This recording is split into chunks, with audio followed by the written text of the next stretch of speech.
All right, how y'all doing? We are from Tick, and we want to figure out what makes people tick. What drives them to do what they do. Um, it's interesting when you run across somebody that does something that me personally I don't believe in, but my wife Michelle, she believes in all this stuff. And with us we have a paranormal investigator. So go ahead and tell us a little bit about yourself, and we'll go from there. Absolutely. Well, thank you both for having me on. My name is Dr. Kristy Sumner, and I'm the founder of Soul Sisters Paranormal, which is an all-female paranormal investigation group that I formed with my sisters in 2013. And since then, we've gone all over the country to historic locations that are reportedly haunted. And what we do is we tell the historical narrative of those locations, and then we couple that with what we call unexplainable occurrences that will happen during our investigation. Cool. So what made you get into paranormal investigation? That's the first, always the first question. Why did you go off this way? What made you become a paranormal investigator? Well, my sisters and I, we've always had a fascination with the paranormal and kind of that curiosity about what happens after we die. Where do we go? What happens next? And so we grew up watching the popular television shows of the time, Taps, Ghost Adventures, and all of that. And we found ourselves asking, why didn't they ask this question? Why didn't they use this technique? Why didn't they stay longer in this location when they seem to be picking up something? So we told ourselves if we ever had the opportunity to go on a paranormal investigation, that we would jump at that chance. And that chance really came in 2013 when we were just taking a girls' trip to Moundsville, West Virginia, which is where the West Virginia State Penitentiary is located. And so we actually had a friend of the family that sat on the board of that facility. And he said, when you're, during the weekend, why don't you just take one of those nights and stay at the penitentiary and see if you can communicate with our resident spirits? So we did that. We took some voice recorders, a couple of night vision video cameras, some digital cameras, and we left that experience with what we felt was compelling, unexplained evidence. We were hearing footsteps running when we were all seated. We were hearing doors slamming when we knew that there was nobody in those cell blocks. We heard men speaking when we knew that there were no men on the property at that time. And it really kind of catapulted us into wanting to delve into this further. And so we formulated our team, which is Soul Sisters Paranormal, and we wanted to, as best that we could, attempt to professionalize this community, which is really seen as a subculture. And we wanted to kind of bring a more intelligent conversation as best as we could into this conversation of paranormal, into what happens next, into, kind of that more mainstream conversation. And that's why we formed Soul Sisters Paranormal. Okay, go. I'm more interested in it from a what happens after you die aspect. Like, I'm not into it for the spooky demonic types. It interests me as to why some cross over and some don't, and what makes them stay. Is it always trauma, or is it connection, or all of the above? Based on what we've done, I do believe that it's all of the above. And to your point, when we go to these locations, the first thing that we enjoy is having that tactile experience with history, right? We get to walk the door, or walk the halls of the Lizzie Borden house, or we're touching the walls of the Villisca Axe murder house. And that to us is the most compelling reason as to why we actually do this. And then, like I said, we try to couple anything that we find that's unexplainable during the night with that history, with that historical narratives, to see if we can find some of those answers. Now, in full disclosure, when we go into these locations, one, we absolutely look for environmental factors first that could cause people to think that something is happening that they would classify as paranormal, i.e. we look for light pollution, we look for noise pollution, anything that, could cause a sound, dogs in the neighborhood, planes flying overhead, trains, anything like that. And then we use that to try to debunk the paranormal experiences that others are having. Absent those things, then we're left with what we call unexplainable. And that's how we categorize it in our videos. And to your point, we don't go in looking for any type of demonic entity. We don't go in with bravado or threatening or provoking or anything like that, because the history is so important. Now, what we found during all of these investigations that we've done, we've really kind of broken it down into three theories as to why a spirit is in a location, the first one is that they legitimately have some type of unfinished business. Something has to be fulfilled or something has to be done in order for that spirit to ascend to whatever's next. So a very quick example of that is my granddaddy died in 1986, and I was very close with my Nana. I'm named after her, and so when he passed, she never really got over that losing of my granddaddy. And so in 2006, she was 94 at the time. And 2016, sorry. And she was 94 at the time. She ended up having an accident and she went into the hospital. And during that time, I had a very vivid dream that my granddaddy came to me, and it was very specific, in a very specific room in the house that they shared. And he said, "I'm waiting on your Nana. You're going to be getting a call." And so then when she passed, I looked at my sister and I'm like, I know where Nana's going. She's going to go meet granddaddy in this location. Mhm. And so we took some equipment with us, and with permission from my family, we went into the house and we asked a series of questions. And we had two devices that we call K2 meters. Basically, Yep. they measure energy. And so we had a black one and a gray one, and we're standing about 3 feet apart, my sister and I. And we started asking these questions. I said, "Nana, are you here?" And both of the meters start going crazy. And I said, "Are you with granddaddy?" Both of the meters start going crazy. And I Right. said, "Okay, can you just go to the black meter and leave the gray one alone?" And just the black one lit up. And then we did it with the gray one. Same thing. "Can you just go to the gray one?" And then just the gray one lit up. And they're only within a couple feet of each other. So theoretically, they should be going off at the same time. And so through a series of questions, we were able to determine what I felt was Nana had met up with granddaddy, and that was granddaddy's unfinished business. And so we went back 2 weeks later to do the exact same experiment in the exact same location with the exact same pieces of equipment, and we got nothing. Nothing alarmed, nothing hit. We had no responses on anything that we did that day. So that was kind of compelling to us.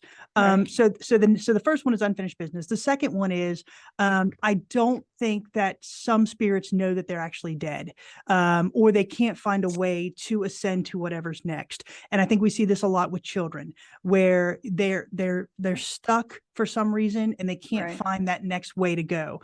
And then the third one is, for me, fear of retribution. So I think we see this a lot with prisons and jails, where the inmates, because they didn't live the greatest of lives in life, they're afraid of what's going to happen to them next. And so they're just content to stay here and not move on. And those are the three theories that we kind of work with. What has been your most compelling investigation that you've done? Well, we've gone all over the country, so we've had a lot of interesting investigations where there's things that I certainly can't explain. Like I said, we've had male voices when there's no men on our team. We've had children's voices that we've captured when there's certainly no children in the area. I think one of the most interesting investigations that we've done that I enjoyed the most was the Ma Barker house in Central Florida. Now, this was the site of the 1935 shootout between Ma and Fred Barker, who were two members of the Barker Carpus gang and members of the FBI. So in January of 1935, Ma and Fred Barker rented this house in a little town called Ocklawaha, Florida, and they used it as a hideout because they were hiding out from J. Edgar Hoover at the time. So they used it as a hideout, and on January 15th, 1935, J. Edgar Hoover and his team found them. A shootout ensued, and Ma and Fred were killed in this house. Now, the owners at the time, they had the presence of mind to really preserve the house. So when you go in it now, there's bullet holes in the walls, there's bullet holes in the furniture, the floors and sconces, and everything is original. Now, what's also interesting about this house is in 2016, the owners wanted to sell it.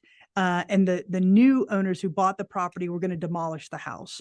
And so Marion County, Florida actually purchased it and put it on a barge, and they floated the entire house about 2 miles away to a new location. So where they put it, it's on 40 acres of vacant land. There's nothing around. So when we went, we had complete control of the environment, and we were the very first paranormal team allowed to go into this house. So we knew that we had complete control of the environment. There's no electricity going to the house. There's no water going to the house. We had night vision video cameras around, so we knew that nobody could approach the house. And so the first night that we were there, we left some things, some voice recorders and such in the house, and we locked the doors and we left. And this was the anniversary of the shootout. So 83 years prior is when the shootout happened. Wow. And so when we came back and we looked at the equipment that we'd left and we listened to all the audio and we watched all the video, the night that we had left everything in the house alone, we were capturing men's voices on the voice recorder. We captured a light anomaly that we can't explain. And then two of the most compelling, what we call EVPs, occurred in the room where Ma and Fred's body were found. So at about 4:30 in the morning, we had a male voice saying, or a female voice saying, Freddie. The next one said, yeah, Ma. And the first voice said, get ready, which to me, I think is pretty residual. Wow. And then we went back 2 weeks prior, or 2 weeks after that. And my sister and I spent about 6 hours in the house.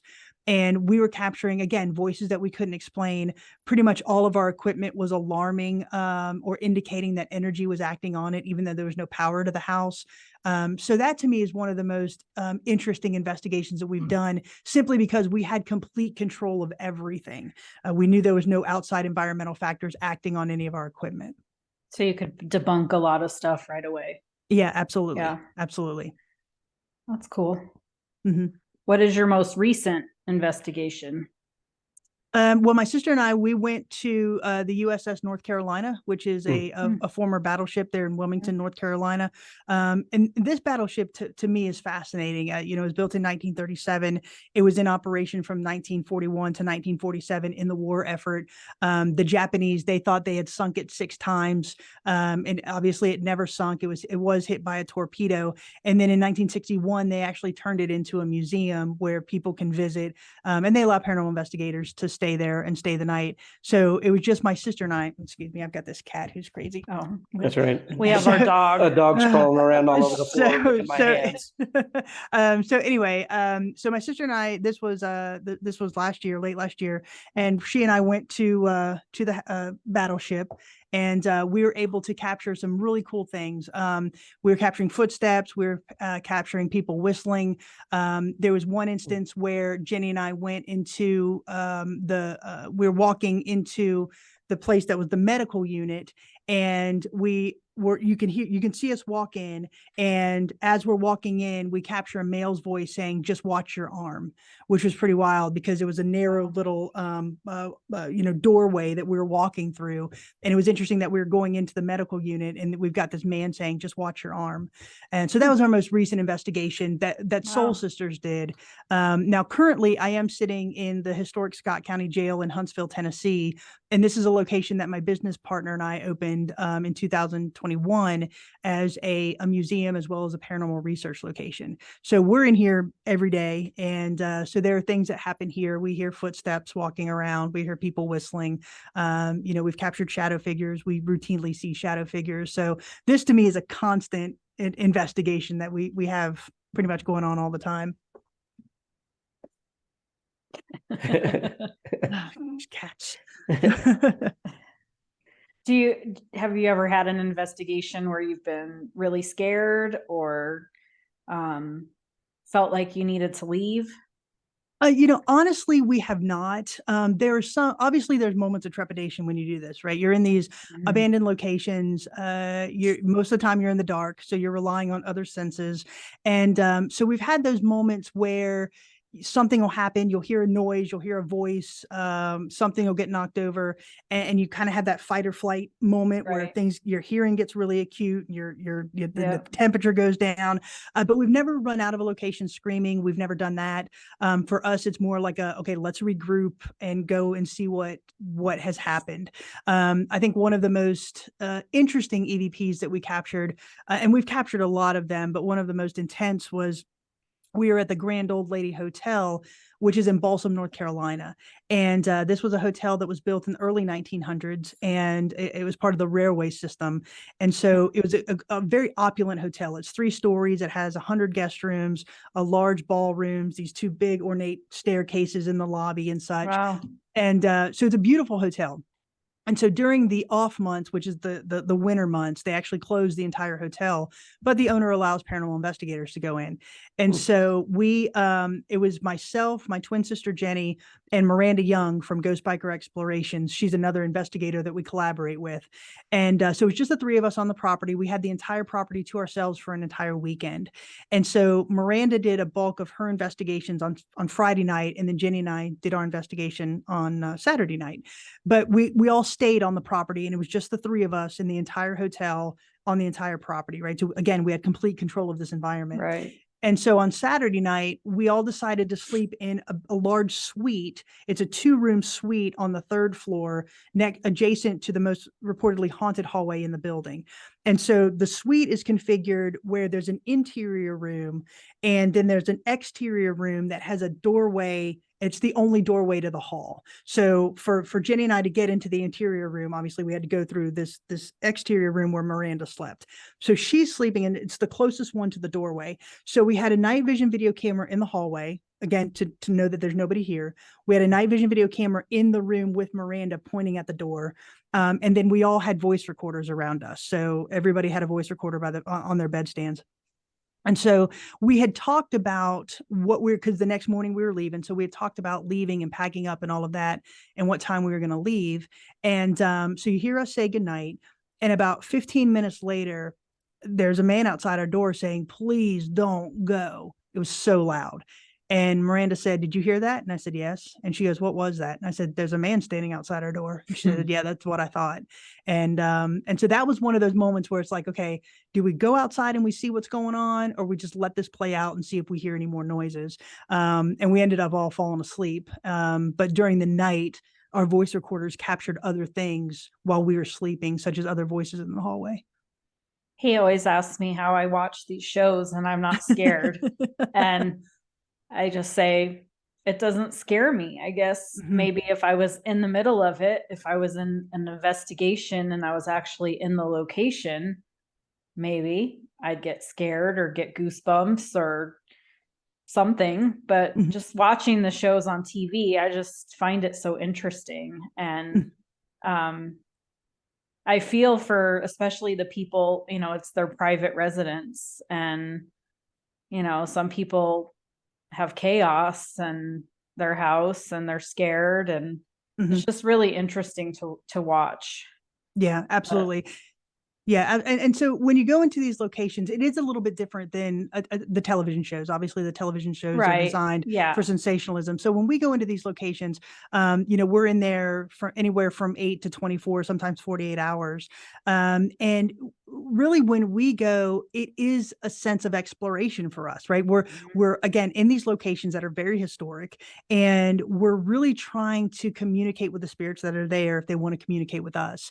And so to go into it is a little bit different, because you're sitting in these rooms for hours at a time, literally just talking to the dark, right? Trying to get a response of some sort.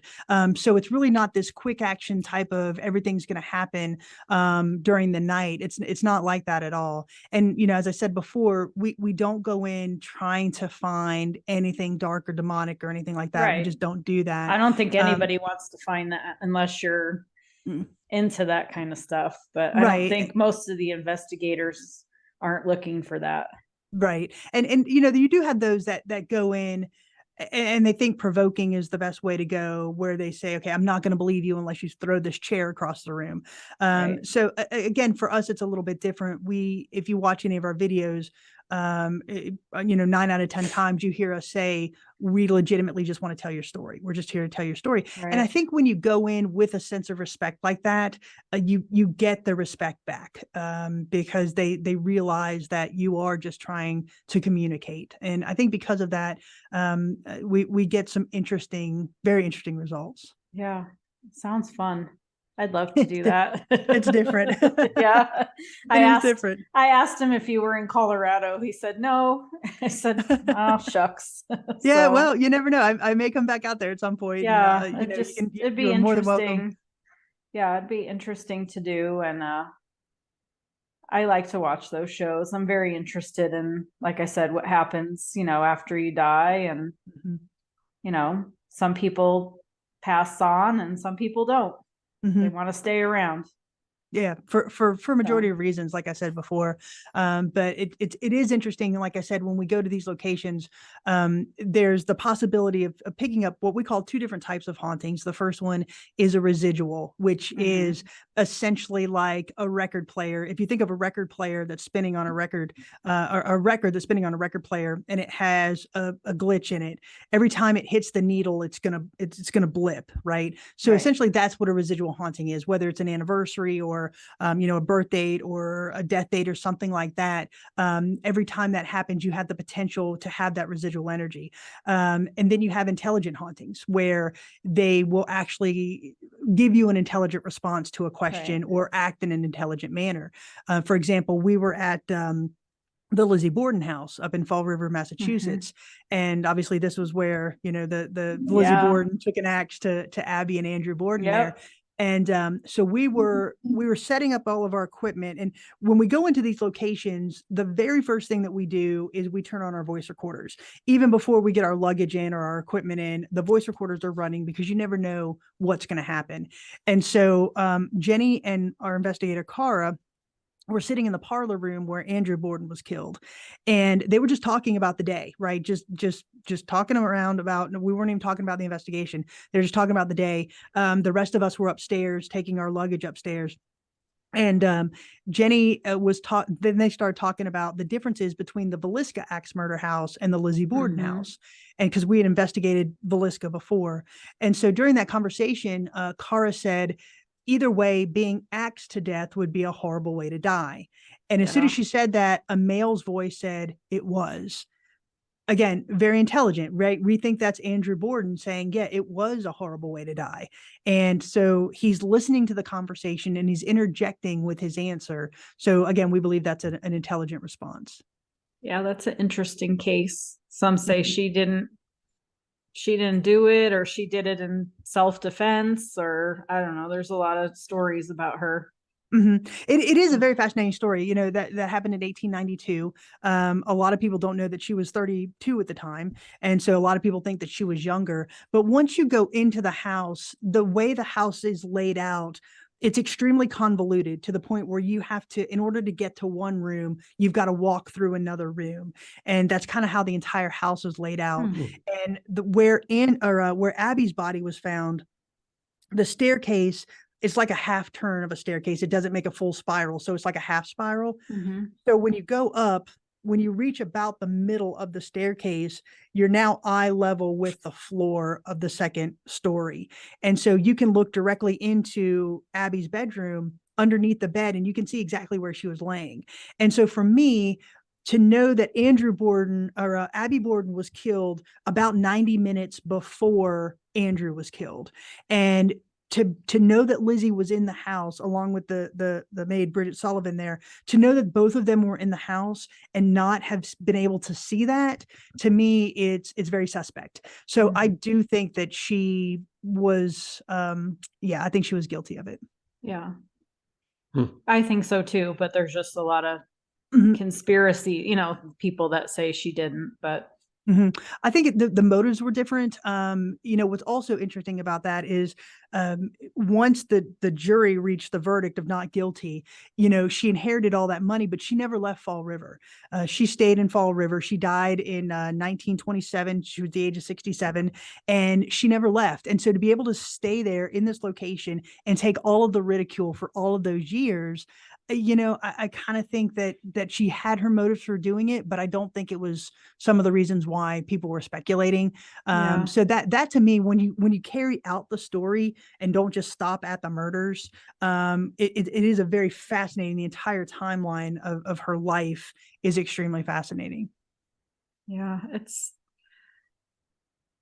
it's funny, how people are skeptical, and I guess some people just don't believe in the afterlife, or that people can still be around.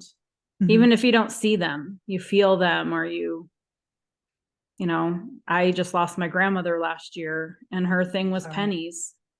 So I find pennies almost every day, and that's to me that's her. She, so that's my little sign. But then Absolutely. When you go to those places and you get an evidence, they're talking to you. Mm-hmm. So I think that's fascinating. Mm-hmm. Agreed. So, Agreed. And you know, it is something that none of us are leaving here alive, right? Something we're all going to die. It's just a fact of life. And I think everybody has just that innate curiosity, right? Of what's going to happen. And for us, I think that's kind of the exploration part of what we do, is to try to find some of those answers. And we, like I said, we've been very fortunate to capture things that we can't explain. Now, when we put out our videos and we put out this evidence, we call it unexplainable. And for us, if somebody wants to come back and have a dialogue with us about a piece of evidence that we've captured and say, well, I think it's this, then I do want to have that conversation, because, you know, we can explain to them, we've controlled for all of these things. We set up these cameras in a way to only capture this certain area or whatever. And so I do want to have a dialogue about that. If somebody thinks that, I think it's this, this, and this, because, you know, then we can issue a retraction and say there could have been this possibility. But for us in the moment, what we're showing are things that we've set up these pieces of equipment, we've controlled for these things, and what we're left with is the unexplainable. what are some places that you want to investigate that you haven't done yet? The list is so long, but I think my bucket list location would be Leap Castle in Ireland. Okay. That to me would just be the highlight, the pinnacle of my bucket list. And plus, there's some other locations in London or in England that I would love to get to. There's a place called the Monte Cristo Plantation in Australia that would be really cool to get to. There's several jails in Australia that I would like to get to as well. The Queen Mary out in California, I'd like to investigate that location. We're from California, so we've been to the Queen Mary several times. Not going to stay there. And then now he finds out it's haunted, and he said, "Forget it, not going back. No, not going to risk it, huh?" Nope. I always tell her that they'll end up in my pocket and I'll take them home. He's a scaredy cat. I don't want them here. So yeah. You know, and that's another thing. A lot of people think that that you can get that attachment. For us, when we go to these locations, we will say a prayer of protection before we go in, and we really kind of set the boundaries, and by saying things like, you're not allowed to touch us. You're not allowed to go home with us. You're not allowed to interact with us in any way other than to communicate with us, or if we give you permission to do so. There's several times where we'll be sitting trying to communicate with a child spirit and say, you know, can you touch my hand, or can you pull my pant leg, or something like that. And so that's the only time where we'll say you're allowed to touch us in any way. And I think, again, it's going in with that respect level. And we've been very fortunate. We've never had anything follow us home. We've never had anything attached to us. We've never been physically harmed, mentally harmed, anything like that. And I think it's the reason, the way we approach these investigations has been really helpful in that regard. I think for me, it would be if I were to go investigate, I'd want to do like one of the mental asylums or something. There just seems to be so many sad stories of how those people were treated and why their energy is still there. And it's just very sad to me, but that would be someplace that I would want to go if I were to do one of those. Yeah, those are fascinating. We investigated the Trans-Allegheny Lunatic Asylum there in Weston, West Virginia. And this place, again, it's one of those locations where you see on television, but when you roll up onto it, it is massive. It is a massive facility. Yeah. So this was built in 1864, and it was in operation until 1994 as a mental asylum. And it was originally built to hold about 500 patients.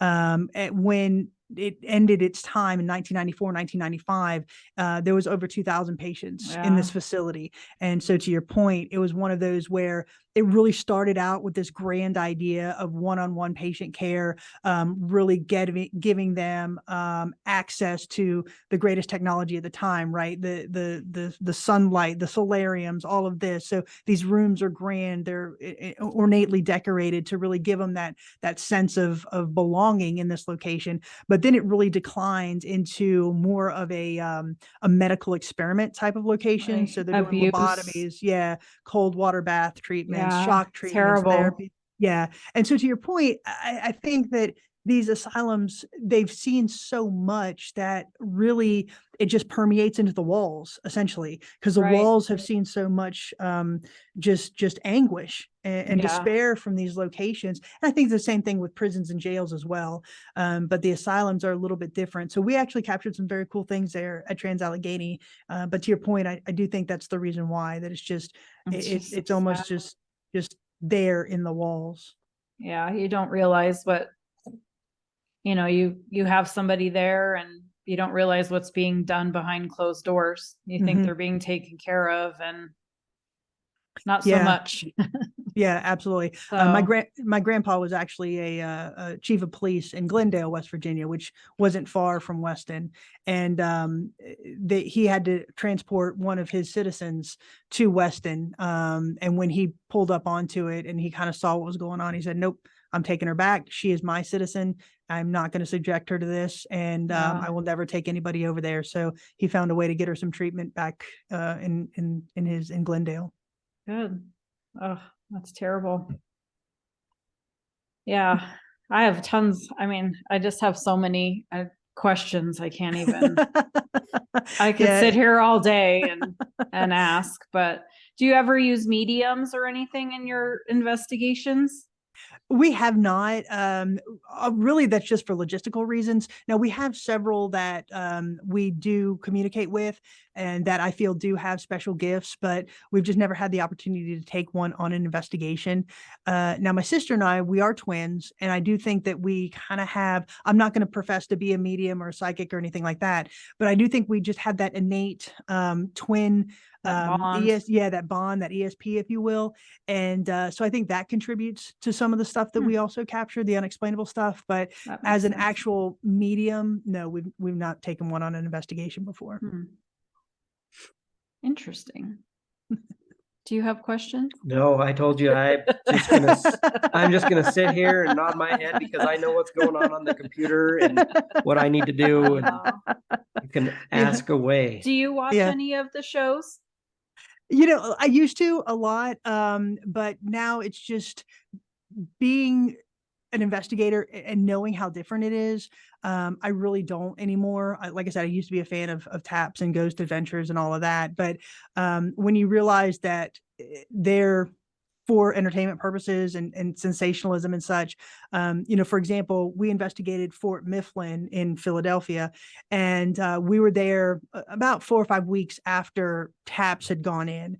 And when the docent is telling us that they were filming for a week, they had to wear the same clothes for continuity purposes and all of that.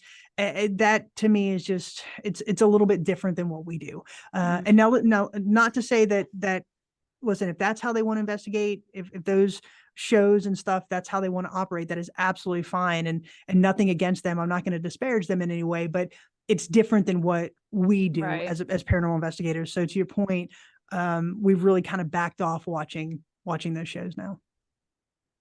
So you wouldn't do a show if you were offered it? We have been offered. We've been approached. We were actually under contract with a production company, but we were never picked up by a network.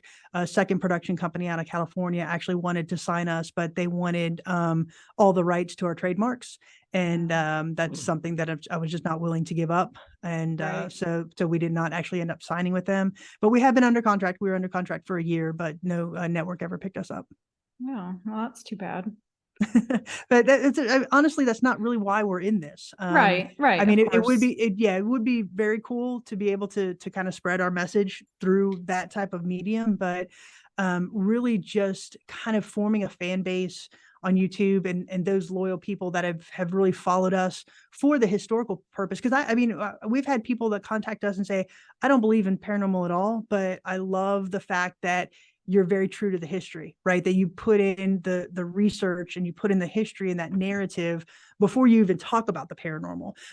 Like, for example, our USS North Carolina video, I think the first 6-7 minutes is all about the history of the ship and why that's so important. And so we have people that don't subscribe to the paranormal at all, just watching our videos for that reason. And that's why we really do it. If we can put out this historical narrative and this historical message about these locations and allow people to see it for its standing in history, and that's the reason why it needs to be preserved, then I think that's what our real service is with what we're doing. Is it different? Obviously, it's probably different doing a private residence because you have absolutely. you're just hearing from the people that live there what's going on. There's no, unless you research. Mm-hmm. And we do. So if we have a private resident that will call us and say, hey, I've got something going on at my business or my house or whatever, we absolutely will go to the property records. We'll try to figure out anything that happened in that location, whether it's next to a battlefield or an Indian reservation or something like that. Really try to find the outline of its history to see if we can find out what's doing that. But we also go in again with that sense of debunking first. Right. And I will say that there's been numerous times where we'll go into these locations and it's something that the owner really didn't consider that's causing the quote unquote haunting. For example, we had a business owner call us and he said he bought this, he had this storefront, he was running a business, and the way the storefront was, it has a glass storefront and it's kind of a long, narrow unit in this strip mall and on this strip plaza. And so he had some mirrors and stuff, and he set up all these night vision video cameras. And so as soon as he opened the business, all of this stuff started happening, whereas night vision video cameras were doing all this stuff at night after they closed. And he's like, it's haunted. I know it's haunted. Can you come in and investigate? I said, sure. So we went in, we were there for probably about 3 hours. And we weren't getting anything. None of our equipment was alarming. We weren't getting any type of readings on anything. We weren't feeling anything.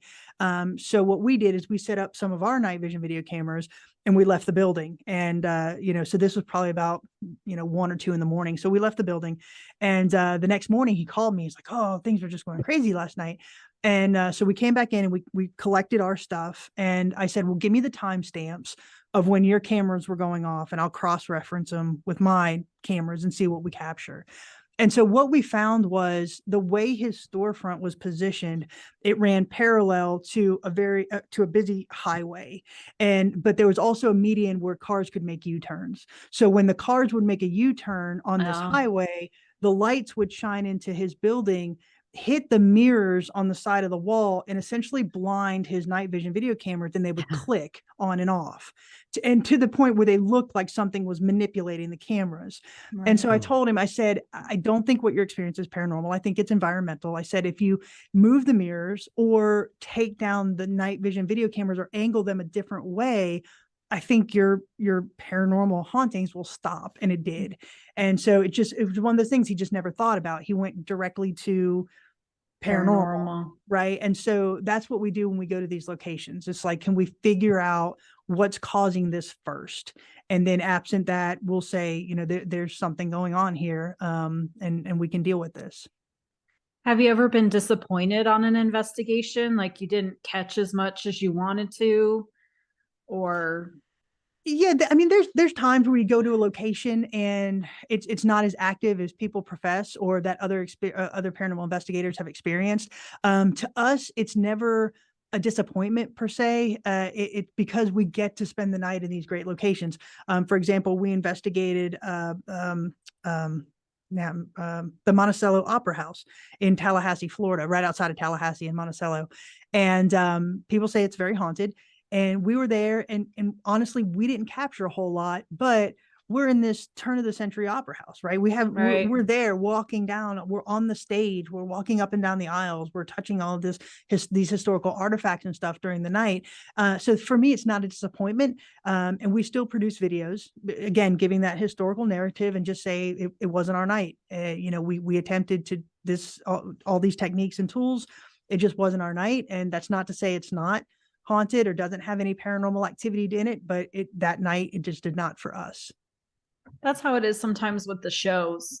They tell the resident story, or whoever's the caretaker of the place they go, and say there's all this activity, but then the paranormal people come in and there's nothing. And so it's like, is it true? Is it really haunted? Do they know that these people are here to investigate them? So they just don't produce any evidence, or what's going on, So I could see how people could be skeptical. And it's a variety of factors as well. Like I said, we're an all-female team, and I think females by their very nature are more empathetic, not empathic, but empathetic.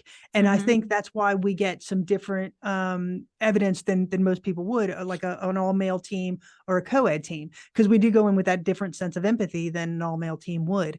And so I think when we go into a place like a prison and we're an all-female team, we get different results. To your point, before we opened this jail here, this jail, it was an operation from 1904 to 2008. And then it sat really vacant until 2021 when Miranda and I came in and opened the museum and what we call a paranormal research center. But there were occasions where they came in and repainted, but the building really sat vacant. So we were talking with the gentleman who did a majority of the repainting in here. And he's like, oh, it's not haunted. It's not haunted. It's not haunted. Like, okay, that's fine. But, when we're sitting here and something starts whistling right behind us, or we hear a door slamming upstairs, those are things we can't explain. And so to your point, he was not in here really looking for that or really receptive to that or even wanting to be associated with that. And I think the spirits pick up on that. I think our spirits here, okay, that's a cute puppy. I think our spirits here are those that really want to tell their story. And so when you're sitting upstairs and you're asking direct questions, you're going to get direct responses. And I think it's just those people who are receptive to it and go at it with a more respectful manner that tend to get the results. Yeah. It's all about respect. Oh, absolutely. Yeah, absolutely. Yeah. If you want them to communicate with you. So yeah. Cool. That's very cool. What are we doing? Yeah. Oh. Yeah, he's not spoiled. Not at all. It's like Sully. Yeah. I feel. So, that's very cool. Thanks for all of your insight. Yeah, absolutely. Yeah, that's awesome. Yep. Thanks for coming on and being our first guest. So we'll get the trial run for her. She hasn't done that before, so you did great. She did fine. She did fine. So it's absolutely. Don't pay attention to yourself. I should probably block it off so she can't see herself. So no, it was a great interview. And next time I come to Colorado, because there are a couple places that I do want to investigate out there. We're trying to get out there. You are more than welcome to come with us. It's an open invite. Be so amazing. Yeah, Thank it's you. An absolutely open invite. If anytime you want to investigate, I'll bring him with me. I'll sleep in the car 3 blocks away. There you go. And if you're ever in Tennessee, you've got an open invite to come here to the historic Scott County Jail. Sure. Yeah, that'd be absolutely great. All right. So before you go, what is the name of do you have a website or is it a YouTube channel? What do you got? We do. So we have a website. It's www.soulsistersparanormal.com. Pretty much anything you want to know about us is there. All of our videos are there as well. We also have a YouTube channel under Soul Sisters Paranormal. So if you'd like to just subscribe to that, we do post videos. And we also have kind of like an off series of what I call landmarks, legends, and lore. These are locations that we don't actually do a paranormal investigation on, but we want to tell the haunting legends. So we've got haunting aviation, we've got haunted cemeteries, haunted bridges, haunted Sleepy Hollow. So just basically, it's a deeper dive into some of these different legends, more so than a paranormal investigation. So that's on our YouTube channel, again, under Soul Sisters Paranormal. And then we're very active on Facebook under Soul Sisters Paranormal. Awesome. All right. So yes, thank you very much for coming on. And absolutely. And I have a feeling that somebody's going to be watching all your videos today. We're not going to get anything done. So. Well, I hope so. And I'd love any feedback. So just let me know. All right. Thank you so much. Absolutely. Y'all. Have a great day. You as well. Thank you. Bye-bye.